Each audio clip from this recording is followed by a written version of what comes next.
Commissioner Werfel. Yes, sorry about that, yes. I'm up here. I'm normally down there. Oh, yeah, okay, I was the chairman, okay, got it. An IRS consultant named Charles Littlejohn stole a trove of tax return data, including returns from President Donald Trump and a host of other prominent American taxpayers, and released them to multiple media outlets in 2020 and 21. Last month, I was pleased to see that Mr. Littlejohn received the maximum sentence of 5 years in federal prison for his crime.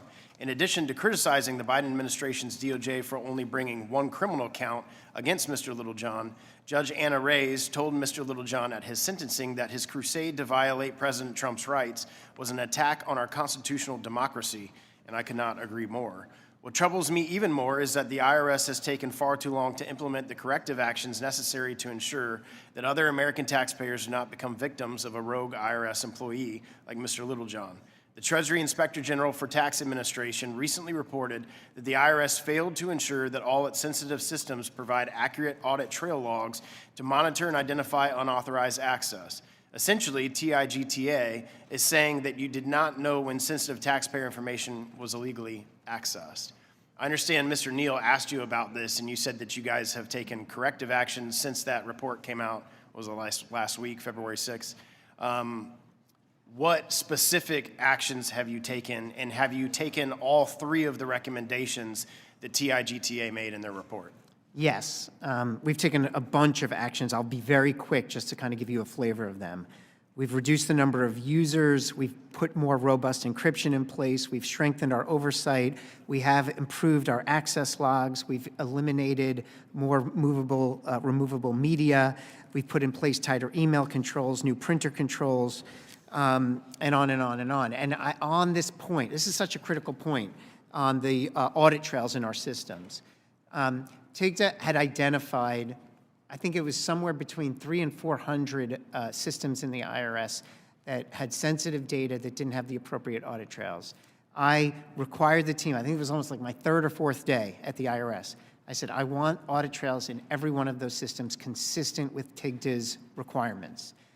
Those have now been done. We shared that with TIGTA, but TIGTA didn't have sufficient time to validate that we did everything we said we did. So when was all that completed? That was completed by the end of the fiscal year, so around September 30th. So all of the three recommendations that yes. TIGTA is how you respond to TIGTA? Yeah, they're evaluating. We've said we agree. We're making the changes. We've made the changes. Here they are, and TIGTA's now, thank you. We're going to evaluate and see if you've done it exactly the way we want you to do it. So they're re-examining whether, for example, our audit trails are as robust as we believe they are now.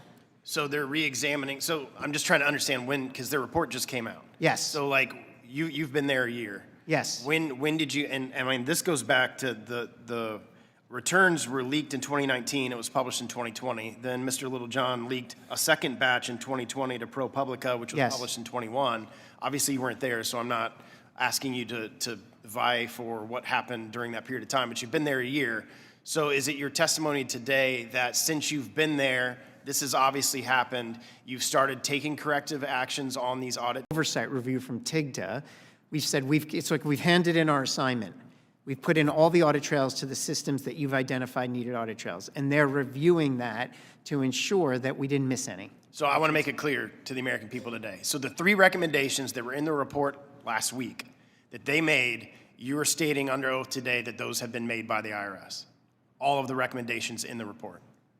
We've agreed with all the recommendations. I'm stating for the record that the audit trails recommendation has been done. I want to double, triple confirm that we're completed with the other recommendations, but they're all underway. Can you let the committee know? Absolutely.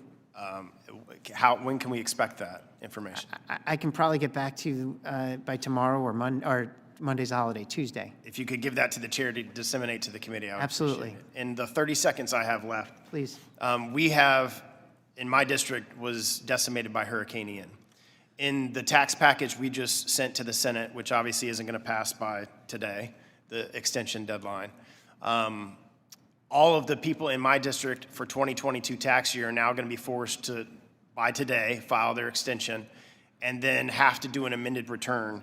It's my understanding that it's taking about 20 weeks to process amended returns.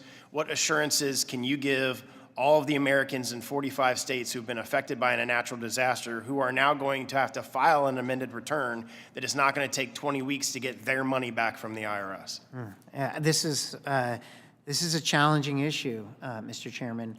The reason it's challenging, and it's not about making excuses, this is about just sharing the facts, is that our systems, while we are more modern and effective with original returns, we're still on outdated systems on amended returns, and it's more manual. And that's why if you file an original return electronically and select direct deposit, we can get your refund in under 21 days. But if you file an amended return, that's a paper manual process, it takes a lot longer, and it's unfortunate.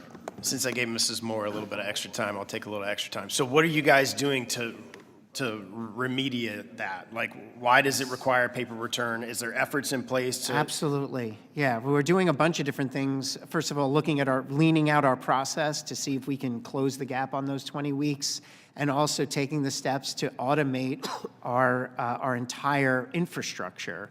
This is one of the reasons why the modernization effort is so important. We're also doing a lot more scanning of all of these paper forms, because in a machine-readable format, we can move more quickly. Thank you for being here today. My time's expired. I now would like to recognize Mr. Fitzpatrick for 5 minutes. Thank you, Mr. Chairman. Commissioner,